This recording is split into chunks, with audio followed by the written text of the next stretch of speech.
Imagine dropping 50 grand on a brand new vehicle just to have the engine self-destruct before your first monthly payment is even due.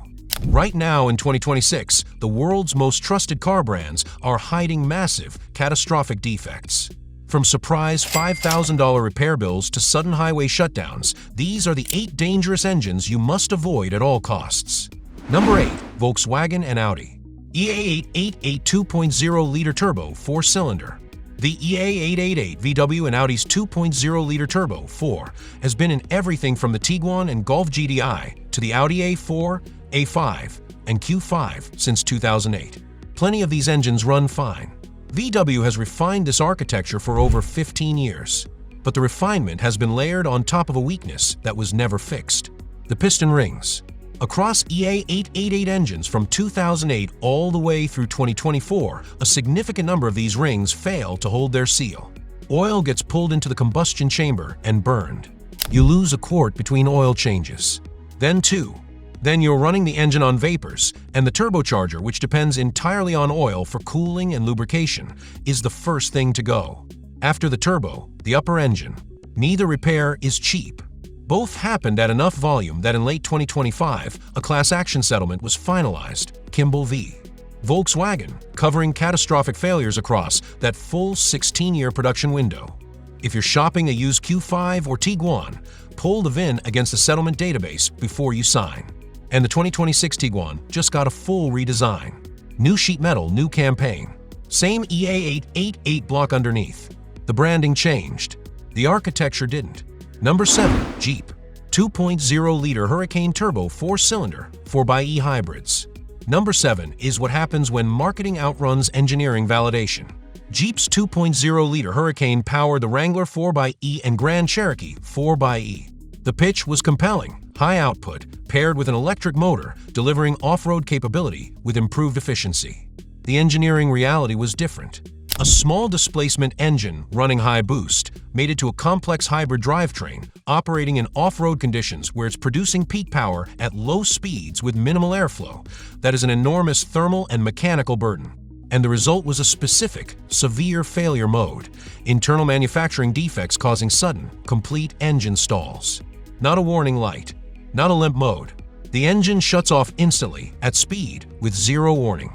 In a hybrid with a large lithium-ion battery pack, that stall event can cascade into battery management failures and, in documented cases, battery fire risks. In late 2025, Jeep recalled roughly 100,000 4xe hybrids for exactly this. 100,000 vehicles. The 2026 Grand Cherokee 4xe has updated engine variants. Revised but not proven. There is essentially no long-term reliability data on them. What happens at 60 or 80,000 miles is genuinely unknown. You will be generating that data yourself. Number 6. Ford. 1.5-liter EcoBoost 3-cylinder Dragon engine. Ford's 1.5-liter 3-cylinder EcoBoost, the Dragon engine, earned its spot because of where Ford chose to put it, the Escape and the Bronco Sport. Not performance cars. Family crossovers that school teachers and nurses are making 60-month payments on, expecting a decade of reliable service. The engineering problem is the open-deck block design. In a closed-deck engine, the cylinders are fully surrounded by solid metal at the top of the block, rigid, stable, holds the head gasket firmly. In an open-deck design like the Dragon, there are deliberate gaps around the cylinders to improve coolant flow. That trades structural rigidity for temperature management. Now run a turbocharged 3-cylinder at elevated boost through that weaker structure for tens of thousands of miles. The head gasket shifts slowly, microscopically, until coolant breaches the seal and enters the combustion chamber. White smoke, rapid overheating, and if you don't catch it fast, a hydrolocked engine that cannot be repaired. Only replaced, for it already lived this story. The older 1.5 and 1.6-liter EcoBoost 4-cylinders had significant lawsuits over this same failure. Their response was to use fewer cylinders, run higher pressure, keep the open deck structure, and call it new. If you own one, watch your coolant reservoir. A dropping level with no visible leak is your early warning. Number 5. Honda. 1.5-liter L15B7 turbo 4-cylinder. Number 5 hurts because it's Honda. Honda's reputation wasn't marketing. It was earned through decades of naturally aspirated engines, the Civic, Accord, CR-V, running 300,000 miles on oil changes alone. People bought Hondas specifically to avoid expensive surprises. The 1.5-liter L15B7 Turbo, introduced in 2016, changed that track record.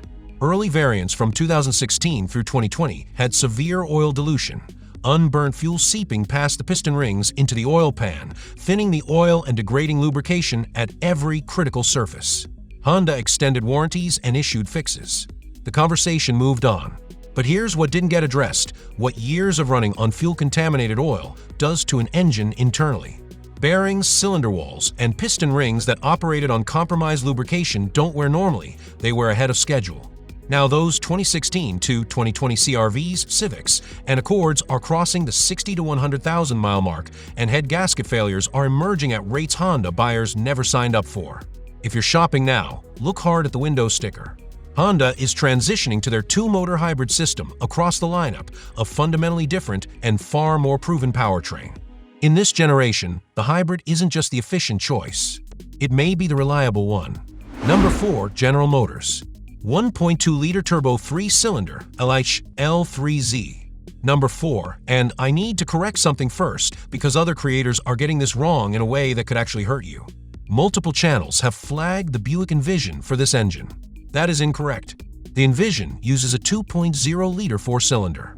The vehicles with the problematic 1.2-liter turbocharged 3-cylinder, engine codes LIH and L3Z, are the Chevy Trax and the Buick Envista. Wrong car, wrong warning. Details matter here. The engineering problem is straightforward.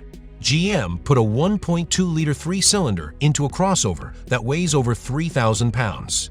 To move it, the engine runs near its thermal and mechanical ceiling every time you merge onto a highway, climb a grade, or run the AC with passengers. There is no headroom. Every demanding moment is a maximum effort. The results showing up in warranty data: premature main bearing failures and connecting rod damage. Those are not repairs. They are engine replacements. And then the second problem arrives: replacement engines are backordered for months. Owners are making full car payments on vehicles stranded at the dealership, completely undrivable, for 3, 4, sometimes 5 months. The Trax was marketed as affordable transportation. The ownership cost is telling a different story. Number 3. Hyundai and Kia. 2.0-liter new MPI engine. Number 3. And again, I need to correct the record before the substance. Other channels are calling the engine in the current Kia Seltos a Theta 2. That is a significant technical error. The Seltos uses the new MPI Atkinson cycle engine, a completely different architecture with a completely different failure history. Calling it a Theta 2 is not a simplification, is factually wrong, and it misleads buyers about what they're actually evaluating. Now, why is the new MPI on this list on its own terms? The Theta 2 is already legendary for the worst reasons: seizures, fires, federal investigations, millions of vehicles recalled across 2011 through 2019. If you own a Hyundai or Kia from that era with a Theta 2, that story is well known. But the new family has its own serious history: mass recalls for improperly heat-treated piston rings. Those defective rings cause excess oil consumption, oil starvation, engine failure, and in documented cases, engine fires. Same chain of events, different engine family. Hyundai and Kia have rebranded aggressively under SmartStream, and the improvements are real. But improved is not proven. The long-term data on these base 2.0-liter variants doesn't exist yet. Don't buy the rebrand. Buy the specific engine's track record. Number 2. Toyota. 3.4-liter twin-turbo V6 V35A FTS. Number 2 will genuinely surprise people, because this nameplate reads Toyota, the same Toyota behind the 4Runner and the Land Cruiser. The automaker whose trucks have become the global benchmark for outlasting everything around them. And yet here we are. The 3.4-liter twin-turbo V6, the V35A FTS, debuted in the 2022 Tundra and also powers the Lexus LX 600 and GX 550. On May 20th, 2026, Toyota expanded NHTSA Campaign 26 V320, pulling in tens of thousands of additional 2024 Tundras. The total now stands at nearly 270,000 vehicles under this campaign alone. And the cause goes deeper than the early machining debris explanation. Federal engineering analysis in early 2026 identified the real issue. The front accessory drive layout creates a timing chain tension stackup that, under heavy towing loads, collapses the oil film on the number 1 main bearing. Metal contacts metal. The bearing spins. A spun bearing throws a connecting rod. This is a terminal, no-warning failure, happening to people towing exactly the loads they bought the truck to handle. If you own a 2022 through 2024 Tundra, check your VIN against NHTSA today. Don't wait. And Lexus buyers, the GX550 and LX600 have a different badge. The V35A FTS underneath is identical. What fails in a Tundra underload will fail in an LX600 underload. Number 1. General Motors. 5.3-liter and 6.2-liter Ecotec 3V8S, L84, L87. Number 1. Not the most exotic failure. The most widespread, by volume, by reach, by the number of families it has blindsided. The Ecotec 3V8, 5.3-liter L84 and 6.2-liter L87 powers the Silverado, Sierra, Tahoe, Suburban, Yukon, and Escalade. America's best-selling trucks and largest family SUVs. Millions on the road, and they are failing at scale. The culprit is Dynamic Fuel Management, DFM. The system deactivates cylinders under light load using specialized collapsible valve lifters, cycling them thousands of times per drive to save fuel. The lifters fail. They stick. They collapse when they shouldn't. A failed lifter bends the pushrod above it, and then sends metal shavings through the oil passages into the bearings, across the camshaft, and into every surface downstream. By the time the engine knocks, the damage has already spread well past one lifter.